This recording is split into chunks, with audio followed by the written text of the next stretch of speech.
ব্যক্তি থেকে পরিবার, সমাজ থেকে রাষ্ট্র, দেশ থেকে বিশ্ব, সবকিছুর চালিকায় রাজনীতি। তাই রাজনীতির 10 দিক নিয়ে রাজকাহন। সাথে আছে আমি নাজনীন মুন্নি। নিবেদন করছে জিপিএস ইস্পাত। ছাত্র জনতার গণঅভ্যুত্থানে শেখ হাসিনা সরকারের 16 বছরের শাসনের অবসান হলেও এখনও বিএনপির আন্দোলন শেষ হয়নি বলে জানিয়েছেন দলটির ভারপ্রাপ্ত চেয়ারম্যান তারেক রহমান। মানুষের অধিকার প্রতিষ্ঠা না হওয়া পর্যন্ত গণতন্ত্র পুনরুদ্ধারে আন্দোলন অব্যাহত থাকবে বলেও গতকাল এক গণসম্বর্ধনা অনুষ্ঠানে ভার্চুয়ালি যুক্ত হয়ে তিনি এই প্রত্যয় ব্যক্ত করেছেন। গত 5 আগস্ট রাজনৈতিক পট পরিবর্তনের পর থেকেই বিভিন্ন দেশের কূটনীতিকদের সাথে ধারাবাহিক বৈঠক করছে বিএনপি। গতকাল ইরানের রাষ্ট্রদূতের সাথে বৈঠক করেছে তারা আগে সাক্ষাৎ হয়েছে পাকিস্তানের হাইকমিশনার, ব্রিটিশ হাইকমিশনারের সঙ্গেও। এইরকম নিয়মিত বৈঠক কিংবা সাক্ষাৎ করে দলটি বলছে দক্ষিণ এশিয়ার সার্বিক উন্নয়নে পাকিস্তান সহ তারা সবার সঙ্গে সুসম্পর্ক রেখে কাজ করতে চায়। এদিকে শেখ হাসিনা পদত্যাগ করে ভারতে আশ্রয় নেওয়ার পর থেকেই ভারতের সমালোচনা করে আসছে দলটি। কেবল তাই নয়, সম্প্রতি বন্যা এবং এর আগে নির্বাচনে আওয়ামী লীগের প্রতি ভারতের সমর্থনের কারণে কঠোর সমালোচনা করেছে দলটি। অন্যদিকে সাবেক প্রধানমন্ত্রী খালেদা জিয়া সহ একের পর এক বিএনপি নেতারা কারামুক্ত হলেও তারেক রহমানের দেশে ফেরার বিষয়ে তেমন কোনো অগ্রগতি নেই। এখানেও কি আছে ভিন্ন কোনো চাপ? তারেক রহমানের মুক্তি এবং দেশে আসা নিয়ে কি ভাবছে বিএনপি? কেমন হতে যাচ্ছে দলটির আগামী দিনের বিশ্ব কূটনীতি? এ নিয়ে আলোচনায় আজ রাজকাহন স্টুডিওতে আছেন বিএনপির স্থায়ী কমিটির সদস্য আমির খসরু মাহমুদ চৌধুরী। অনেক ধন্যবাদ, আপনি আমাদের সাথে যুক্ত হয়েছেন, সময় দিয়েছেন। কৃতজ্ঞতা আমাদের স্টুডিওতে আসার জন্য। পট পরিবর্তনের পর আপনাকে প্রথম আমরা পেলাম, খুব কমই পাই গণমাধ্যম আপনাকে, সেই ক্ষেত্রে তো একটু ডিবিসির তরফ থেকে আন্তরিক ধন্যবাদ, আপনি আমাদের সাথে যুক্ত হয়েছেন। যেমনটি আমরা প্রারম্ভিকে বলছিলাম যে নানা দেশের রাষ্ট্রদূতদের সাথে আপনাদের বৈঠক হচ্ছে, এর মধ্যে পাকিস্তানের রাষ্ট্রদূতের সাথেও আপনাদের বৈঠক হয়েছে বোধহয় 23 তারিখে, আগস্টের 23 তারিখে। ঠিক কতদিন পর এই রাষ্ট্রদূতের সাথে আপনারা বৈঠক করলেন বা কত বছর পর? সেটা তো আমার এই মুহূর্তে মনে নেই কতদিন পর। বিগত অনেক দিন, আমার মনে বেশ দীর্ঘ সময়ই হবে, সেটা এক্স্যাক্টলি মনে নাই। এটা আমাদের কাছে কোনো রেলিভেন্ট প্রাসঙ্গিক কিছু বিষয় না। যেই কূটনীতিবিদ যখনই আমাদের সাথে দেখা করতে চাই, আমাদের অফিসে আসতে চাই কিংবা দাওয়াত করে, তখন আমরা রেসপন্ড করি। কোনো স্পেসিফিক দেশের কূটনীতিবিদ কে আসলো না আসলো এগুলো নিয়ে আমাদের মধ্যে কোনো ওরকম সেপারেট কোনো ভাবনা নেই। সো যারাই আসতে চাই সবার সাথে আলোচনা করি, দেখা করি। বর্তমান যে রাজনৈতিক প্রেক্ষাপট, যে পরিবর্তন, যে পট পরিবর্তন, সবকিছুর মধ্যে একটা বড় পরিবর্তন তো হঠাৎ করেই ঘটে গেছে বলা যায়, 1 মাসের 1.5 মাসের আন্দোলনের ফলশ্রুতিতে। কিন্তু একটা অংশের, জনগণের একটা অংশ বলেন, সুশীল বলেন বা যাদের বলেন, তাদের পক্ষ থেকে একটা জায়গা আছে, এটি কেবল ছাত্র জনতার অভ্যুত্থানের কারণেই এই একটা বিশাল রেজিমের পরিবর্তন করা সম্ভব হয়েছে এরকম না, এর সাথে বাইরের দেশগুলোর সমর্থন ছিল। অস্পষ্টভাবে কিছু দেশের নাম আসে না বা কিছু। আপনি একেবারে বিএনপির তরফ থেকে নানা দেশের সাথে কূটনৈতিক সম্পর্ক রাখেন, আপনার কি মনে হয় আসলেও ছিল বাইরের কোনো দেশের? না, প্রথমে কূটনীতির অন্য দেশের প্রসঙ্গ আনার আগে আমি একটু বলা দরকার, এই আন্দোলনটা দীর্ঘ 16 বছরের আন্দোলন, এবং 16 বছরের আন্দোলনে বাংলাদেশের বিশেষ করে বিরোধী দলে বিএনপির নেতৃত্বে যে আন্দোলন হয়েছে, এখানে আমাদের শত শত নেতাকর্মী গুম হয়েছে, খুন হয়েছে, 60 লক্ষ নেতাকর্মী মিথ্যা মামলার শিকার হয়েছে, আমাদের নেতাকর্মীদের চাকরি হারিয়েছে, ব্যবসা হারিয়েছে, এবং অনেকে পুলিশের কাস্টডিতে মারা গেছেন, জেলে মারা গেছেন চিকিৎসা না পেয়ে। সুতরাং এটা দীর্ঘ সময় ধরে এই আন্দোলন চলছে। এটা হচ্ছে, আমরা তো এসে লাস্টে এখন যেটা হয়েছে ছাত্র জনতার আন্দোলনে, এটা সমাপ্তি ঘটেছে, এটা সফল সমাপ্তি ঘটেছে। তো সুতরাং পুরো আন্দোলনের 16 বছরের যে বিষয়টা, এটা আগে আমাদের সকলকে বুঝতে হবে, জানতে হবে যে এটা কঠিন আন্দোলন, এবং নেতাকর্মীরা যেভাবে চরম দুর্ভোগের শিকার হয়েছে, যে পারসিকিউশনের শিকার হয়েছে, এটা তাদের প্রতি আমি শ্রদ্ধা জানাই। এবং যারা গুম হয়েছে সবচেয়ে বেশি তাদের পরিবারের প্রতি, কারণ তারা জানে না তাদের সেই ফ্যামিলি মেম্বার এখন বেঁচে আছে কি মারা গেছে, তাদের জীবনও তারা ক্লোজ করতে পারছে না, তাদের ফ্যামিলির এই বিষয়টা, চ্যাপ্টারটা তারা ক্লোজ করতে পারছে না। এটা সবচেয়ে দুঃখের বিষয়। আমি মনে করি তারা প্রথম সারির সৈনিক যারা গুম হয়েছে, কারণ তারা সরকারের সাথে ভিন্নমত পোষণ করেছে, বিরোধিতা করেছে, যে কারণে সরকার থ্রেটেন ফিল করছে তাদেরকে গুম করে নিয়ে গেছে। এরা হচ্ছে এই আন্দোলনের প্রথম সারির সৈনিক। তারপরে যারা মিথ্যা মামলার শিকার হয়েছে, যারা খুন হয়েছে, এক্সট্রা জুডিশিয়াল কিলিংয়ের শিকার হয়েছে, পঙ্গু হয়েছে বিভিন্ন সময় 15-16 বছর ধরে, এই লোকগুলো সবাই কিন্তু এই আন্দোলনের সৈনিক।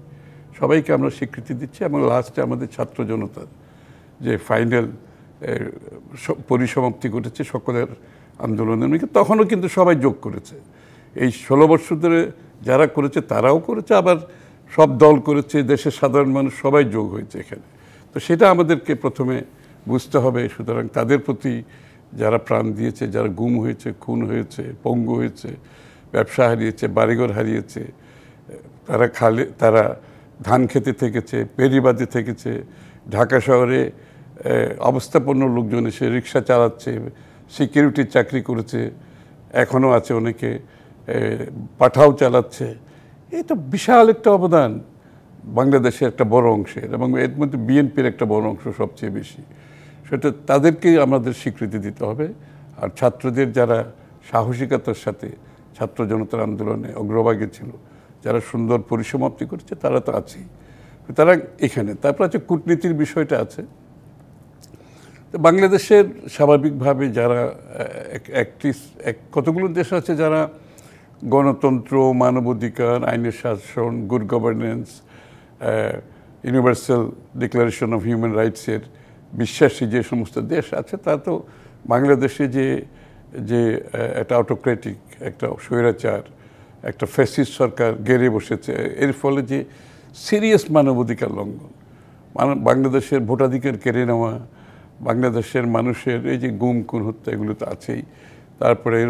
তারপরে ধরেন বড় ধরনের দুর্নীতি, যে $100 বিলিয়ন উপরে দেশ থেকে তারা বাইরে পাচার করে ফেলেছে, ব্যাংকগুলোকে খালি করেছে, শেয়ার বাজার লুটপাট করেছে, মেগা প্রজেক্টের নামে তারা বড় ধরনের দুর্নীতির মাধ্যমে টাকা বের করে সেগুলো বিদেশে পাচার করেছে। বাংলাদেশের রিজার্ভ একেবারে নিম্ন পর্যায়ে চলে যাচ্ছে, ব্যাংকগুলো খালি হয়ে গেছে, শেয়ার বাজার ধ্বংস হয়ে গেছে, এবং দ্রব্যমূল্য তাদের এই সমস্ত কারণে, যে দ্রব্যমূল্যের ঊর্ধ্বগতির কারণে সাধারণ মানুষের ক্রয় ক্ষমতা কমে গেছে, এবং তারা এই যে বিদ্যুতের নামে তারা যে বিভিন্নভাবে ফিক্সড চার্জের মাধ্যমে বিদ্যুতের উচ্চ মূল্য বৃদ্ধির কারণে মিল ফ্যাক্টরিগুলোর কস্ট বেড়ে গেছে, সাধারণ মানুষের জিনিসপত্রের দাম বেড়ে গেছে, এগুলোর মূল্য তো সাধারণ মানুষকে দিতে হয়েছে। আর একটা ওই যে একটা অলিগার্কিক সোসাইটি, একটা অলিগার্ক কিছু লোকের হাতে দেশের সমস্ত সম্পদ সীমিত হয়ে গেছে, এবং বাকি লোকজনরা কিন্তু সেই কম্পিটিশন থেকে বাইরে চলে গেছে, সমস্ত সম্পদ পুঞ্জীভূত করেছে, বাইরে পাচার করেছে। এই যে একটা বিভীষিকাময় ঘটনা, এই ঘটনার পরিপ্রেক্ষিতে বাংলাদেশের মানুষ এই দীর্ঘ সময় ধরে আন্দোলন করে এই শেষ একটা পরিসমাপ্তি ঘটলো আর কি। তো সুতরাং এখানে বিদেশিদের স্বাভাবিকভাবে এইরকম একটা দেশে এত সমস্যা, কারণ তারা তো আমাদের ডেভেলপমেন্ট পার্টনার, তারপরে তারা মানবাধিকার, আইনের শাসন, গণতন্ত্র বিশ্বাস করে, এগুলো সব কিছু বাংলাদেশে যখন অ্যাবসেন্ট থাকে, স্বাভাবিকভাবে যারা এই গণতান্ত্রিক দেশগুলো, তাদের তো একটা কনসার্ন থাকবেই। সেই কনসার্ন তারা দেখিয়েছে, এবং তারা স্যাংশন দিয়েছে র্যাবের উপর, তারা ওই ভিসা পলিসি করেছে, তারা বিভিন্ন সময় তাদের কথাগুলো সরাসরি বলেছে বাংলাদেশ সরকারকে, এবং বিভিন্ন দেশের আইন প্রণেতারা এইসব গণতান্ত্রিক দেশে তারা কিন্তু তাদের এই সংসদে এই কথাগুলো তুলেছে, এই প্রশ্নগুলো তুলেছে, বাংলাদেশ সরকারকে শেখ হাসিনাকে চিঠি দিয়েছে সরাসরি। তো এই কনসার্নগুলো তো থাকারই কথা, কারণ এগুলো তো আভ্যন্তরীণ বিষয় হতে পারে না। এরা যারা এটাকে আভ্যন্তরীণ বিষয় হিসেবে চালিয়ে যেতে চায়, সেটা হচ্ছে স্বৈরশাসক ফ্যাসিস্ট সরকার ক্ষমতায় থাকার জন্য যখন যেটা সুবিধা সেই কথাগুলো তারা বলেছে। তো স্বাভাবিকভাবে বাংলাদেশের মানুষকে উজ্জীবিত করেছে, এসব গণতান্ত্রিক দেশগুলো যখন সমর্থন দিয়েছে, বাংলাদেশের মানুষ তো উজ্জীবিত হয়েছে এখানে তাদের সমর্থনের মাধ্যমে। তো আমার মনে হয় সেটা তো থাকবেই। আর যারা সমর্থন দেয়নি, তাদের নিজস্ব স্বার্থ থাকতে পারে, তাদের বিভিন্ন স্বার্থ জড়িত আছে এখানে, তারা সমর্থন দিতে পারে নাই, কিংবা তারা শেখ হাসিনাকে সমর্থন দিয়েছে, এরকমও তো ঘটনা আছে। সুতরাং আমার মনে হয় এই বিষয়গুলো বাংলাদেশের মানুষ বুঝেছে, অনুধাবন করেছে, যার পরিপ্রেক্ষিতে বাংলাদেশের রাজনীতিতে একটা নতুন প্রেক্ষাপট সৃষ্টি হয়েছে। তারা তাদের পক্ষে কারা, বিপক্ষে কারা তারা বুঝতে শিখেছে, গণতন্ত্রের পক্ষে কারা, বিপক্ষে কারা, বাংলাদেশের মানুষ শিখেছে মানবাধিকারের পক্ষে বিপক্ষে কারা আছে, এই যে দুর্নীতির বিরুদ্ধে পক্ষে বিপক্ষে কারা আছে, দেশের ভিতরে দেশের বাইরে, এই বিষয়গুলো আমার মনে হয় বাংলাদেশের মানুষের কাছে পরিষ্কার হয়েছে, যে জন্য বাংলাদেশে একটা রাজনীতিতে নতুন প্রেক্ষাপট সৃষ্টি হয়েছে। এটা একটা ভালো বিষয়। এই প্রেক্ষাপটটা বাংলাদেশের আজকের যে প্রেক্ষাপট সৃষ্টি হয়েছে, বাংলাদেশের মানুষের মনোজগতে যে বড় ধরনের পরিবর্তন আছে শেখ হাসিনা পলায়ন করার পরে, একটা বিশাল মনোজগতে পরিবর্তন হয়েছে। এই পরিবর্তনের সাথে এই পরিবর্তনকে যারা অনুধাবন করতে পারবে না, যারা এই পরিবর্তনকে ধারণ করতে পারবে না, আমি মনে করি তাদের জন্য রাজনীতি করা খুব কঠিন হয়ে যাবে আগামী দিনে। কারণ এই আকাঙ্ক্ষা, এই প্রত্যাশা পূরণে, বিশেষ করে আমাদের নতুন প্রজন্ম যারা ভোট দিতে পারেনি এতদিন, এই যে তাদের জন্য একটা সুযোগ সৃষ্টি হয়ে যায়। এই যে তাদের প্রত্যাশা, তাদের আকাঙ্ক্ষা অনুধাবন করতে হবে, এবং সেইভাবে রাজনীতিবিদদেরও রাজনীতিতে একটা গুণগত পরিবর্তন আনতে হবে। সেটা ব্যক্তিগত লেভেলে হোক, সেটা দলগত লেভেলে হোক, সার্বিক লেভেলে হোক। সেটা আমাকে আনন্দিত করে যে আমরা একটা প্রেক্ষাপটে আসছি। আজকে সবাইকে বুঝতে হবে যে একটা স্বাধীন সার্বভৌম দেশে একটা স্বাধীন নাগরিকের যে প্রত্যাশা, যে আকাঙ্ক্ষা, যে তার অধিকারগুলো, রাজনৈতিক, সামাজিক, অর্থনৈতিক, সাংবিধানিক যে অধিকারগুলো, এগুলো আজকে আমাদের কাছে খুব পরিষ্কারভাবে আসছে, এবং এগুলো আমাদেরকে নিশ্চিত করতে হবে। এবং এই যে কথাটা বললেন যে হ্যাঁ, যে দেশে মানবাধিকার লঙ্ঘিত হয়, গণতন্ত্র লুণ্ঠিত হয়, তারপরে ভোট দেওয়ার অধিকার সেখানে কেড়ে নেওয়া হয়, বড় বড় এইসব শব্দ যখন হয়, সবাই সেখানে নিশ্চিতভাবে তার বিপক্ষে দাঁড়াবে, যারা গণতান্ত্রিক দেশগুলো আছে। সেইটুকু সমর্থন, সেইটুকু জায়গা হয়তো ঠিক আছে, কিন্তু বাংলাদেশের মানুষের মনে সবসময়ের জন্য এই ভয় ঢুকে দেওয়া হয়েছে, বা ভয়টা হয়তো আছেও, যে যখন দেশ একটা আন্তর্জাতিক রাজনীতির মধ্যে পড়ে যায়, তখন এক সময় দেশের রাজনীতিবিদদের হাতের বাইরে চলে যায়, তখন অন্য কোনো না কোনোভাবে দেশ নিয়ন্ত্রিত হতে থাকে। এইবার কি এই আশঙ্কার কোনো সুযোগ আছে আপনি দেখেন? এই আশঙ্কাটা ছিল যখন একটা স্বৈরাচার সরকার, অবৈধ দখলদার একটা ফ্যাসিস্ট সরকার তার স্বার্থে যখন দেশকে ব্যবহার করে, তখন এই বিষয়টা নিয়ে চিন্তিত হওয়ার কারণ আছে। কিন্তু একটি দেশে যখন গণতান্ত্রিক প্রক্রিয়া চলে, গণতান্ত্রিকভাবে নির্বাচিত সরকার থাকে, যারা জনগণের কাছে জবাবদিহি থাকে, অ্যাকাউন্টেবল থাকে, তখন কিন্তু এই সম্ভাবনাটা অনেক কমে যায়। আপনারা দেখবেন যখন একটা অবৈধ নির্বাচিত সরকার, তাদের কিন্তু বার্গেনিং স্ট্রেংথ থাকে না, তাদের কিন্তু মেরুদণ্ড সোজা থাকে না। তারা তাদের ক্ষমতা টিকিয়ে রাখার জন্য, তাদের সুযোগ সুবিধা আদায় করার জন্য কম্প্রোমাইজড হয়ে যায়। কিন্তু একটা নির্বাচিত একটা গণতান্ত্রিক পরিবেশে জনগণের ভোটে নির্বাচিত সরকার যখন আসে, তারা যখন জবাবদিহি থাকবে জনগণের কাছে, এবং দেশের সার্বিক স্বার্থ, জনগণের স্বার্থ তাদেরকে মাথায় রাখতে হয়। সবচেয়ে বড় কথা, স্বাধীনতা, সার্বভৌমত্বের বিষয়টা সর্বাগ্রে থাকতে হয়। তো সেই সম্ভাবনাটা কমে যায় একটা, যদি আমরা এখানে যেটা আমরা আজকে পেতে শুরু করেছি, আশা করি সেদিকে আমরা যাচ্ছি এখন। সুতরাং সেই জায়গাটা কিন্তু এই আশঙ্কাগুলো কমে যায়, কারণ তাদেরকে জনগণের কাছে যেতে হবে। জনগণের আকাঙ্ক্ষা, দেশের স্বার্থ, জনগণের স্বার্থ, দেশের স্বার্থ প্রথমে রেখে আপনার যদি আন্তর্জাতিক সম্পর্ক রাখতে পারেন, সেটাই হচ্ছে সবচেয়ে ভালো পররাষ্ট্র। নিশ্চয়ই, কিন্তু সেটা হচ্ছে সেই সরকারের জন্য প্রযোজ্য হয় যে সরকার হচ্ছে নির্বাচিত হয়ে আসে। কিন্তু যখন একটা অন্তর্বর্তী সরকার থাকে, বা তত্ত্বাবধায়ক সরকার থাকে, বা এই মধ্যবর্তী যে সরকারটা থাকে, তাদের লক্ষ্য থাকে একটা নির্বাচনের দিকে যাওয়া।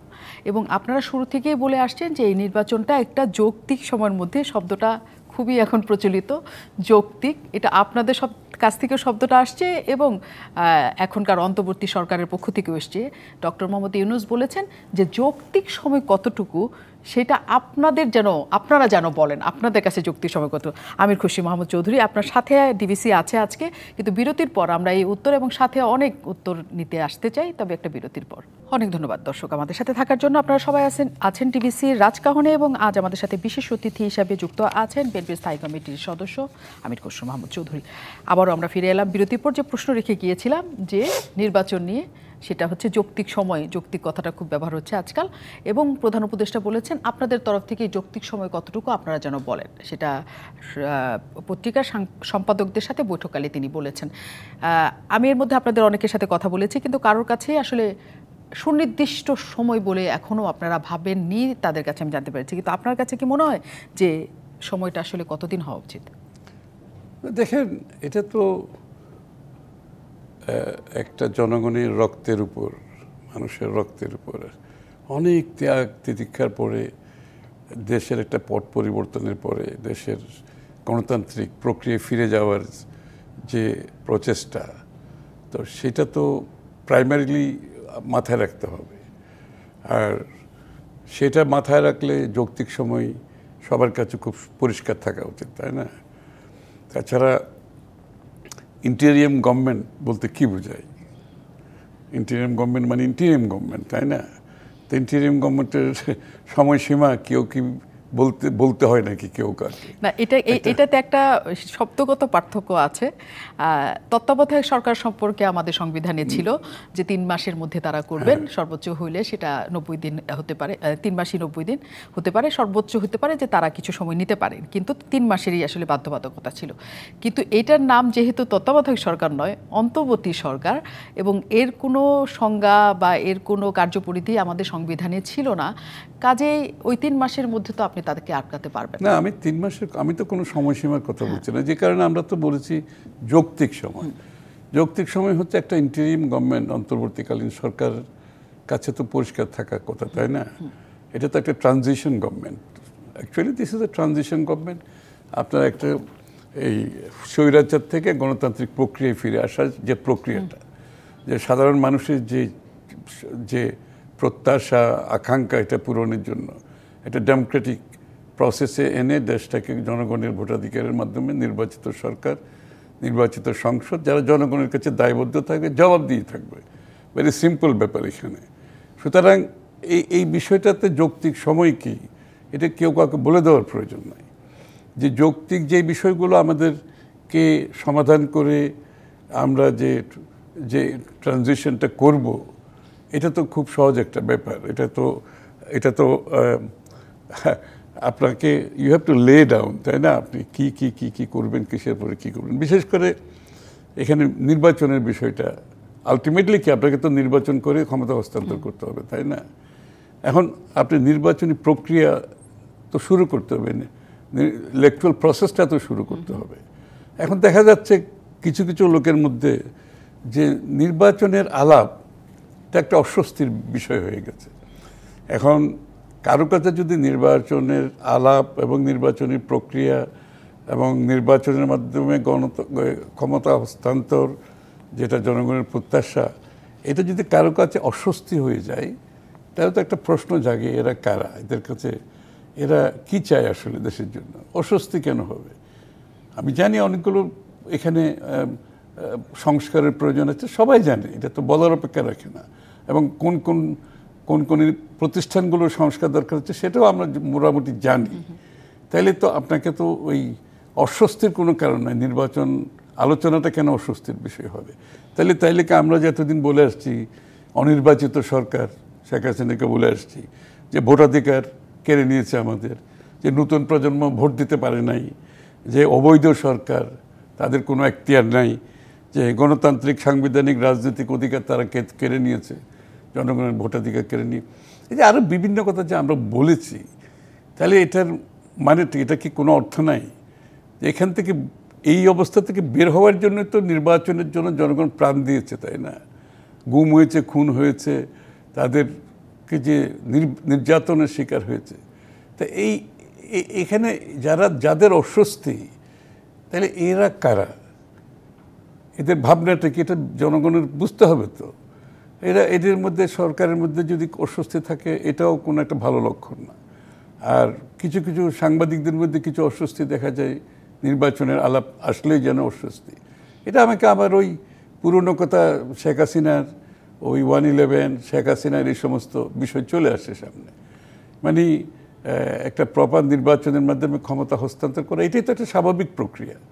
তো এইখানে এই প্রসেসটা শুরু করতে সমস্যাটা কোথায়, তাই না? এই প্রসেসটা শুরু করে আলটিমেটলি ট্রানজিশনের মাধ্যমে পিসফুল ক্ষমতা তো হস্তান্তর করতে হবে।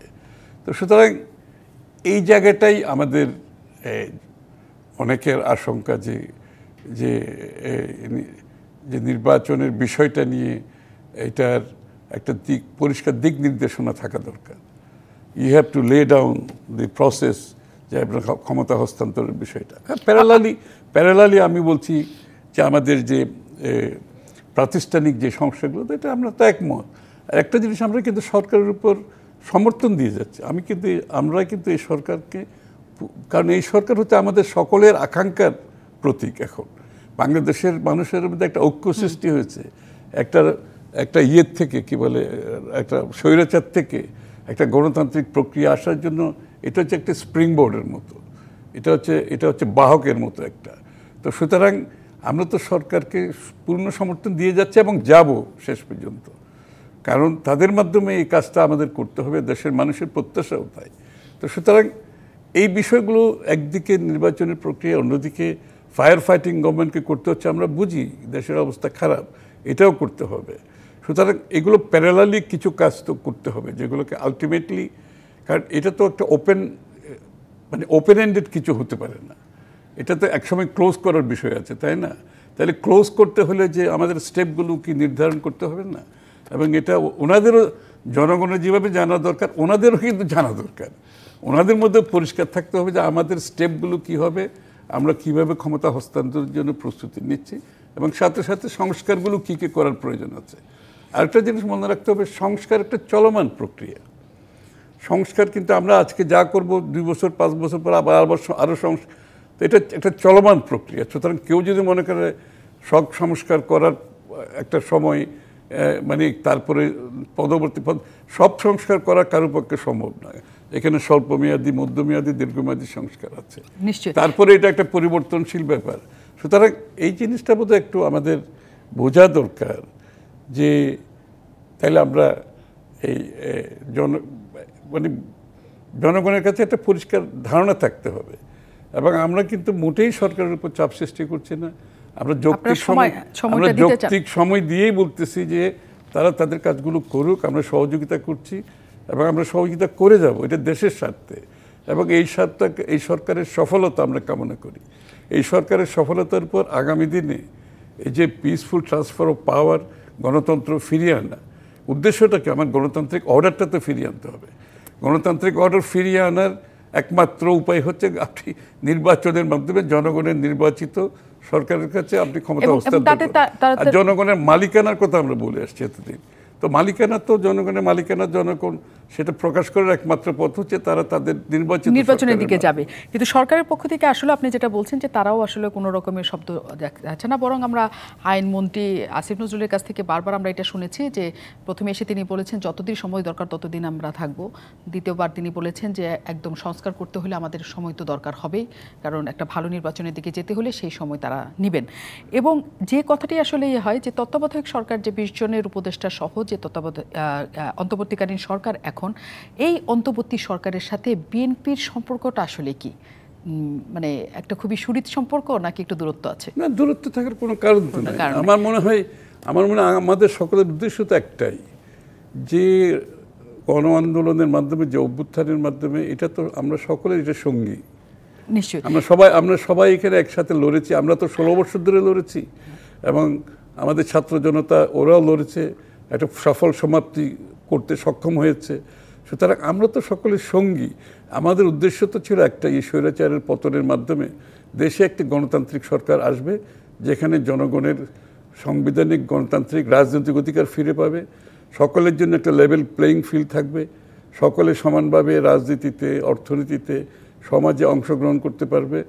এই একটা বৈষম্যহীন একটা সমাজ গড়ব, সেখানে তো কোনো দূরত্ব থাকার কোনো সুযোগ নেই, কারণ এই সরকারও সেটা চায়। কিন্তু এখানে একটা প্রশ্ন তখন উঠে যায় যে ইসলামী দলগুলো আছে, ইসলামিক ভিত্তিক রাজনৈতিক দলগুলোর কথা যদি আমরা বলি, জামাতে ইসলাম, একই সাথে হিজবুত তাহরির, একই সাথে হেফাজতের, আমরা যে কার্যক্রম দেখছি এখন, তাদের যে অবস্থান দেখছি, মনে হচ্ছে তুলনামূলকভাবে তারা সরকারের সাথে বিএনপির চেয়ে একটু বেশি ক্লোজ। এটা কি আমাদের দেখার ভুল, নাকি আপনার মনে হচ্ছে যে না, ব্যাপারটা আছে আসলে? না, সেটা তো পাবলিক পারসেপশন থাকতেই পারে, আমরা সেটাকে সেইভাবে দেখছি না। আমাদের কথা হচ্ছে এই যে ট্রানজিশনের বিষয়ে যে কাজগুলো করা দরকার, এই কাজগুলো করে যে আমাদেরকে গণতান্ত্রিক প্রক্রিয়ার মাধ্যমে, নির্বাচনের প্রক্রিয়ার মাধ্যমে গণতান্ত্রিক অর্ডারটা দেশে ফিরিয়ে আনা। এই কাজগুলোর দিকে আমরা তাকিয়ে আছি। এখন কে কোথায় প্রভাব বিস্তার করছে না করছে এগুলো নিয়ে আমাদের মাথা ব্যথা নেই। আমাদের মাথা ব্যথা এক জায়গায় আছে, সেটা হচ্ছে এখনও দেখা যাচ্ছে এই নির্বাহী বিভাগে যে আওয়ামী লীগের সাথে জড়িত যারা এই শেখ হাসিনার রেজিমে এতদিন সহায়তা করে দেশের মানুষের সব অধিকার কেড়ে নিয়ে একটি সরকারকে ক্ষমতায় থাকার জন্য বিভিন্নভাবে সহায়তা করেছে, এই লোকগুলো এখনো কিন্তু নির্বাহী বিভাগে রয়ে গেছে। সুতরাং এটা একটা কনসার্নের ব্যাপার। কেন এরা যাচ্ছে না, এটা কিন্তু সবার কাছে একটা প্রশ্ন। শেখ হাসিনা চলে যেতে পারে, সংসদ চলে যেতে পারে, এরা থেকে যাবে, এটা তো হতে পারে না। এরা কেন থাকবে? কারণ এরা তো শেখ হাসিনা কমপ্লিসিট, এটা তো সহযোগী, এরা তো শেখ হাসিনার সাথে মিলে এই কাজগুলো করেছে। এবং শেখ হাসিনা কিন্তু এই স্টেট অ্যাপারেটাস ব্যবহার করেই, আমি একটু শেষ করি, শেখ হাসিনা কিন্তু এই স্টেট অ্যাপারেটাস ব্যবহার করেই কিন্তু ক্ষমতা অব্যাহতভাবে চালিয়ে গেছে। তাহলে এই লোকগুলো কেন আছে? আর তাছাড়া এই লোকগুলোকে সরিয়ে যে লোকগুলো এতদিন যে তারা যে বঞ্চিত হয়েছে, এই লোকগুলো কোথায়? আমরা তো তাদেরকেও দেখতে হবে। যারা এই শেখ হাসিনার সাথে থেকে এই পদগুলো নিয়েছে এবং সুযোগ সুবিধা নিয়েছে, যারা বঞ্চিত হয়েছে, এই লোকগুলোর কোথায়? এরা কেন আটকে আছে? এরা কেন যাচ্ছে না? আর এই বঞ্চিত লোকগুলো কেন আসতে পারছে না? এটা একটা তো প্রশ্ন আছে। এবং এইটা যারা অনেকে যারা আসছে, এদের মধ্যে অনেক প্রশ্ন আসছে, এরা কাদের সহযোগিতায় এই পদগুলোতে আসছে, এই প্রশ্নগুলো কিন্তু আসছে। তো এগুলো নিয়ে বিভিন্ন ধরনের মতভেদ আছে। তো আমার মনে হয় সরকারকে এই বিষয়গুলোকে সিরিয়াসলি দেখা দরকার, যে ফার্স্ট অফ অল কেন আওয়ামী লীগের সহযোগীরা এখনও আছে, কেন বঞ্চিতরা তাদের এই জায়গাগুলো পূরণ করতে পারছে না। কোনো অ্যাপয়েন্টমেন্ট নিয়ে সিরিয়াস প্রশ্ন আসছে, এরা কোত্থেকে আসলো, এদের বিভিন্নভাবে প্রশ্নবিদ্ধ আছে এই সমস্ত লোক। আবার ১-১১ সহযোগীরা আছে, তারাও কিন্তু এখানে এখনও কাজ করছে এবং অনেকে নিয়োগও পাচ্ছে, এটা একটা প্রশ্ন আছে। এমনও লোক আছে যারা বলেছিল বিএনপি নির্বাচনে অংশগ্রহণ না করে ভুল করেছে, এরকম লোকও কিন্তু মানে সরকারের খুব ভালো জায়গায় ভালো পদে আছে এখনও। এই প্রশ্নগুলো তো জনমনে আসবেই। তা আমরা সরকারকে অনুরোধ করবো এগুলো অ্যাড্রেস করার জন্য, কারণ আমরা সরকারকে সহযোগিতা করছি, তো আমরা সরকারকে সমর্থন দিচ্ছি। এবং সরকারের এই ট্রানজিশনের মধ্যে বিএনপি সহ আমরা যারা অ্যালায়েন্সে আছি, আমরা কিন্তু সকলে সহযোগিতা করতেছি। আমির খসরু মাহমুদ চৌধুরী, এবং এটা দেশের সাথে আমাদের করতে হবে নিশ্চয়ই। কিন্তু আপনি কি মনে করেন যে 16 বছরে আসলে যত পদোন্নতি হয়েছে, পদায়ন হয়েছে, যত মানুষ সুবিধার আওতায় এসছে, সুযোগ পেয়েছে, 16 বছরের সংখ্যাটা তো অনেক, ধাপে ধাপে সেগুলো হয়েছে। এখন সবাইকেই বাদ দিয়ে প্রশাসন বলেন, বিচার বিভাগ বলেন, আইন শৃঙ্খলা বলেন, সম্ভব? এত মানুষ কোথা থেকে পাওয়া যাবে? সবাইকে বাদ দেওয়ার তো কেউ কথা বলছে না এখানে। তাহলে সেই প্রক্রিয়াটা যারা সহযোগী ভূমিকা পালন করেছে দেশের মানুষের অধিকার কেড়ে নিতে, যারা এখানে ধরুন সচিবের পদে যারা আছে, এরা তো সরাসরি সহযোগী শক্তি, এরা তো ডিসিশন মেকার, এরা সহযোগিতার।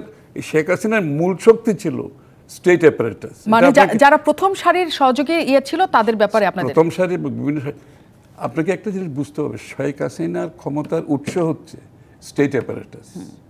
সেটা পুলিশের লোকজন বলেন, নির্বাহী বিভাগের বলেন, আইন শৃঙ্খলা বাহিনীর লোকজন বলেন, এরা ছিল তার স্টেট অ্যাপারেটাসগুলোকে ব্যবহার করে কিন্তু দেশের মানুষকে দমন, নিপীড়ন, গুম, খুন, হত্যা, মিথ্যা মামলা, একটা ওই ভোট চুরি করে ক্ষমতা দখল করার, এবং বিচার বিভাগ থেকে শুরু করে প্রত্যেকটা প্রতিষ্ঠানে এই লোকগুলো এদেরকে ব্যবহার করতে সে ক্ষমতায় থাকছে।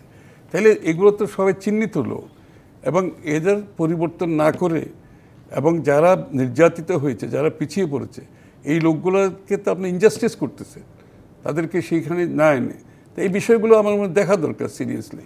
আমি নিশ্চিত সরকারের মাত্র 1 মাস হয়েছে, আমরা কিন্তু সবসময় সরকারকে সমর্থন দিয়ে যাচ্ছি। এটা জাতীয় ঐক্যের সরকার, একটা মনে রাখতে হবে। সমস্ত জাতি শেখ হাসিনাকে সরানোর জন্য ঐক্যবদ্ধভাবে কাজ করেছে, রাস্তায় নেমেছে, জীবন দিয়েছে, গুম খুন হয়েছে, অনেক ক্ষতিগ্রস্ত হয়েছে, জেলে গিয়েছে, মিথ্যা মামলার শিকার হয়েছে। কিন্তু সেই জায়গাটায় জাতি ঐক্যবদ্ধভাবে সরিয়েছে। সেই জন্য জাতির আস্থা আছে এই সরকারের উপর। এই জন্য আমি কথাগুলো বলছি, যে তাদের সাহায্যার্থে কথাগুলো বলছি, তাদের সহযোগিতার জন্য বলছি।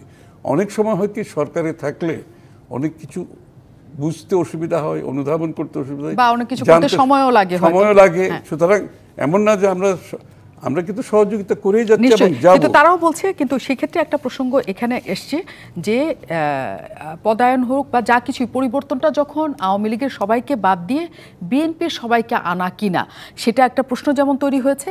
এবং আরেকটা প্রশ্ন সেখানে তৈরি হয়েছে যে আওয়ামী লীগ এবং বিএনপি দুটোই মুদ্রার এপিটোপিট কিনা। সেটা একদম সরকার গঠন যখন হচ্ছে তখন এক ধরনের জোয়ার এসেছিল এই কথাটার, যে আমরা কাউকেই চাই না, এবং এর মধ্যে অনেক অনেক দল তৈরি হচ্ছে। আমি আপনার কাছে বিরতির পরে এই প্রশ্নটা নিয়েই আসবো যে নতুন রাজনৈতিক দল বা এই ধর্মভিত্তিক রাজনৈতিক দলগুলোর ঐক্য জোট বিএনপির জন্য আসলে একটু চাপের তৈরি করবে কিনা বা চাপ হবে কিনা, আমি বিরতির পর প্রশ্নের উত্তর জানতে। অনেক ধন্যবাদ দর্শক আমাদের সাথে থাকার জন্য। আমাদের সাথে আজ বিশেষ অতিথি আছেন বিএনপির স্থায়ী কমিটির সদস্য আমির খসরু মাহমুদ চৌধুরী। আমরা আবারও তার কাছে যাচ্ছি। যে আলোচনাটা রেখে গিয়েছিলাম যে অনেক দল তৈরি হচ্ছে, যেমন গতকালই আমরা দেখেছি যে ছাত্রদের জাতীয় নাগরিক কমিটি নামে একটা কমিটি ঘোষণা হয়েছে, এবং অনেক ধরনের দল তৈরি হবে। এবং একই সাথে যাদের কথা বলেছিলাম আমরা, একই সাথে যে জামাতে ইসলামী, তারপরে হচ্ছে হেফাজতে ইসলাম, এরা সবাই মিলে একটা ঐক্য জোট গঠন করারও একটা সম্ভাবনার জায়গা তৈরি হয়েছে। বিএনপির ক্ষেত্রে এটা কোনো চাপ তৈরি হবে কিনা? না, প্রথমে আপনি একটা কথা বলেছেন যে আওয়ামী লীগ আর বিএনপি আমি বলি নাই, ওইটা ওই যে পরপরে এটা কারা বলছে, এটা কারা তরফ থেকেও একটা ইয়ে আসছিল, সোশ্যাল মিডিয়াতেও ঘুরছিল, এক ধরনের ইয়ে তৈরি করা হচ্ছিল। এটা হচ্ছে একটি দল, একটি গোষ্ঠী আছে যারা আসলে জনগণের রায়ের উপর বিশ্বাস নেই। মানে তারা গণতন্ত্রের কথা মুখে বলে, কিন্তু নির্বাচন সুষ্ঠু নিরপেক্ষ হবে, জনগণের রায় দিয়ে যাদেরকে নির্বাচিত করবে তাদের এটার উপর তাদের কোনো আস্থা নাই। এটা হচ্ছে তাদের পছন্দের হতে হবে, অমুক হতে পারবে না, অমুক দল আসতে পারবে না। তাদেরকে এই দায়িত্ব খেয়ে দিচ্ছে। কিছু সাংবাদিক আছে, কিছু রাজনীতিবিদ সুবিধাবাদী আছে, কারণ তারা নিজেদের উপরও আস্থা নাই, তাদের দলের উপরও আস্থা নাই। এইগুলো 1/11 আমরা দেখেছি অনেককে এই কাজের করতে। তারা যদি গণতন্ত্রের কথাই বলে, তাহলে কোন দল আসবে, কোন ব্যক্তি আসবে, এটা তো বাংলাদেশের মানুষ নির্ধারণ করবে। আমরা বলছি দেশের মালিক হচ্ছে জনগণ, তাহলে তাদের আস্থা আছে বলে তো মনে হয় না। তাদের কথাবার্তা তো শেখ হাসিনার কথাবার্তার মতো, মানে আমি না হলে কে, এরকম একটা ভাবসাব। এরকম একটা গোষ্ঠী আছে যারা জনগণের জনপ্রিয় দল ক্ষমতায় আসুক তারা চায় না, তাদের নিজস্ব মানুষজন তাদের মতো করে আসুক। তারপরে নতুন মুখের কথা শুনি, তারপরে নতুন দলের কথা শুনি, তা আমাদের তো কোনো আপত্তি নেই। নতুন দল, নতুন মুখ সবাই আসুক না, আমরা তো চাই একটা নিরপেক্ষ গ্রহণযোগ্য নির্বাচন। এবং তারা এটাকে ইস্যু করে যদি নির্বাচনকে দীর্ঘায়িত চায়, বিলম্বিত করতে চায়, তারা যদি আবার ওখানে কোনো ষড়যন্ত্রে লিপ্ত হয়, 1/11 মতো আবার শেখ হাসিনাকে ক্ষমতা আনার জন্য একটা গোষ্ঠী দেশি বিদেশি মিলে ওই প্রক্রিয়ায় যায়, সেটা তো জনগণ গ্রহণ করবে না। এক খেলা তো বারবার হয় না, তাই না? সুতরাং তারা ভালো করেই জানে বিএনপির জন্ম হয়েছে বহুদলীয় গণতন্ত্রের জন্য। একদলীয় গণতন্ত্রকে বিতাড়িত করে বহুদলীয় গণতন্ত্র জিয়াউর রহমান সাহেব এনেছেন। দেশনেত্রী বেগম খালেদা জিয়া এরশাদকে শুরু থেকে শেষ পর্যন্ত আন্দোলন করে ওনারই নেতৃত্বে বিতাড়িত হয়েছে। শেখ হাসিনা কম্প্রোমাইজ করেছে, যে আপসহীন নেতৃত্ব ওখান থেকে আসছে। তারপরে 1/11 বেগম জিয়াকে অফার করা সত্ত্বেও উনি কিন্তু গ্রহণ করেন নাই। শেখ হাসিনা গ্রহণ করে তাদের বিনিময়ে সে ক্ষমতায় আসছে, বেগম জিয়া করেন নাই। বিএনপি এবং এই সরকারের অধীনে 6-7 বছর জেল কেটেছে, কিন্তু গণতন্ত্রের জায়গা থেকে উনি সরে দাঁড়াননি। সুতরাং গণতন্ত্রের বাংলাদেশের প্রতীক হচ্ছে বিএনপি, গণতন্ত্রের প্রতীক হচ্ছে বিএনপি। এবং গণতন্ত্রের জন্য বিএনপি যে স্যাক্রিফাইস করেছে বাংলাদেশে কোনো দল করে নাই। এই 16 বছর না, একবার শুরু থেকে এখন পর্যন্ত কোনো দল করে নাই।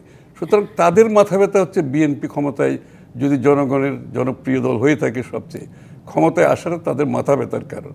আমাদের কোনো সমস্যা নাই, নতুন মুখ, নতুন দল, আমরা তো গণতন্ত্রে বিশ্বাস করি। আমরা একটা জিনিস পরিষ্কার করে দিচ্ছি, বিএনপি গণতন্ত্রে বিশ্বাস করে, নতুন দল, নতুন মুখ, এমনকি আওয়ামী লীগও যদি অংশগ্রহণ করতে চায় আমাদের তো কোনো আপত্তি নাই। হ্যাঁ, তারা বিচারের সম্মুখীন হবে, তাদের শাস্তি হবে, সেটা তো একটা দিক। কিন্তু তারপরে যদি তারা দল হিসেবে অংশগ্রহণ করতে চায়, দেশের মানুষ তাদেরকে রিজেক্ট করবে। আমি কেন রিজেক্ট করব? নিশ্চয়ই দেশের মানুষ কাকে পছন্দ তাকে নিবে। কিন্তু যাদের সেই আস্থা নাই, তাদের একটা ন্যারেটিভ তারা ক্রিয়েট করে যে দুই দলই একই। হ্যাঁ, যে অনেকটা ওই যে বিরাজনীতিকরণের একটা প্রক্রিয়া আছে, বা বিরাজনীতিকরণ মানে বিএনপি আসতে পারবে না। আর বিএনপি তো সবচেয়ে জনপ্রিয় দল। আর তুমি যে বলছো তোমার পিছনে কে আছে, তোমরা যে বলছো তোমাদের পেছনে কে আছে, জনগণ যদি বিএনপিকে না চায় বিএনপি আসবে না। কিন্তু একটা প্রক্রিয়া ষড়যন্ত্র সৃষ্টি করে মানে কোনো দলকে বাইরে রাখতে হবে, কোনো ব্যক্তিকে বাইরে রাখতে করবে, সেটা তো এই খেলা তো বারবার হয় না। কিন্তু এই যে বাংলাদেশের মানুষ তো সজাগ এইসব ব্যাপারে। নিশ্চয়ই। এবং এই যে আপনি যে ষড়যন্ত্রের কথাটা বললেন যে আবারও 111-এর মতো ঘটনা ঘটবে বা আবার শেখ হাসিনাকে এখানে প্রতিষ্ঠা করার ষড়যন্ত্র তো সবসময় চলবে। শেখ হাসিনা এখন ভারতে আছে, ভারতের সাথে বিএনপির সম্পর্কটা বরাবরই বলা হয় যে খুবই তলানিতে সম্পর্ক তাদের মধ্যে। এই সময়ে এসে ভারত সম্পর্কে বিএনপি আসলে কিভাবে, তাদের সাথে সম্পর্কটা উন্নতির কোনো সম্পর্ক আছে কিনা? বিএনপি ভারত কিংবা কোনো দেশ সম্পর্কে ভাবে না। বিএনপি বাংলাদেশ সম্পর্কে ভাবে, বাংলাদেশের মানুষ সম্পর্কে ভাবে, বাংলাদেশের স্বার্থ, বাংলাদেশের জনগণের স্বার্থ নিয়ে ভাবে। এবং সেখানে বিএনপির যে অবস্থান যখন নেওয়া দরকার, বিএনপি সেই অবস্থান আগেও নিয়েছে, এখনও নিচ্ছে, আগামীতেও নেবে। কারণ বিএনপি কোনো দেশের উপর নির্ভর করে তার রাজনীতি করে না। যারা অন্য দেশের উপর নির্ভর করে রাজনীতি করে তাদের সমস্যা। বিএনপির এই সমস্যা কোনো সমস্যা নেই। বিএনপি বাংলাদেশের জনগণের জন্য অবস্থান নিয়ে যে স্যাক্রিফাইস করেছে গত 16-17 বছর, তার আগে এরশাদের বিরুদ্ধে, বিএনপির স্বার্থ হলো এক জায়গায়, বাংলাদেশে গণতন্ত্র থাকতে হবে, মানবাধিকার থাকতে হবে, আইনের শাসন থাকতে হবে, জনগণের নির্বাচিত সরকার থাকতে হবে, যারা জনগণের কাছে জবাবদিহি থাকবে। সেখান থেকে বিএনপি এতটুকু নড়বে না। আর যারা খেলাধুলা করবে সেটা তাদের সমস্যা। আর বাংলাদেশের মানুষকে বোকা মনে করার কোনো কারণ নেই। এক খেলা বারবার খেলা যায় না। সুতরাং যারা এইসব খেলা নিয়ে নামছে, আমি তাদেরকে একটু বলছি, ওই আবার মনে করবেন না যে 111-এর খেলা খেলবেন আর আপনাদের পছন্দের লোককে বিভিন্নভাবে আনার যে চেষ্টা করবেন, সেটা কিন্তু বাংলাদেশে বারবার হয় না। কারণ বিএনপি অত্যন্ত শক্তিশালী দল। আমরা অনেক ত্যাগের বিনিময়ে এখানে আসছি, অনেক কষ্টের বিনিময়ে এখানে আসছি। আজকে শেখ হাসিনা যাওয়ার পেছনে বিএনপির অবদান অনেক বড় অবদান। শুধু তাই নয়, গণতন্ত্রের জন্য বিএনপির সৃষ্টি থেকে এখন পর্যন্ত আমাদের অবস্থানে এতটুকু নড়চড় হয় নাই। সে জায়গায় আমরা আছি। আর আমাদের শক্তি হচ্ছে জনগণ, আমাদের কিন্তু শক্তি অন্য কোনো জায়গায়। নিশ্চয়ই আপনাদের সেই শক্তি নিয়ে এবং জিয়া রহমান সাহেব বলছেন, আমি এটা বলি যে জনগণই সকল ক্ষমতার উৎস, এটাই হচ্ছে বিএনপি। নিশ্চয়ই এবং নির্বাচনের মাধ্যমে নিশ্চয়ই জনগণ সেই রায় দিবে। আমরা সেই অপেক্ষাতেই আছি। অনেক ধন্যবাদ আজকের থাকার জন্য।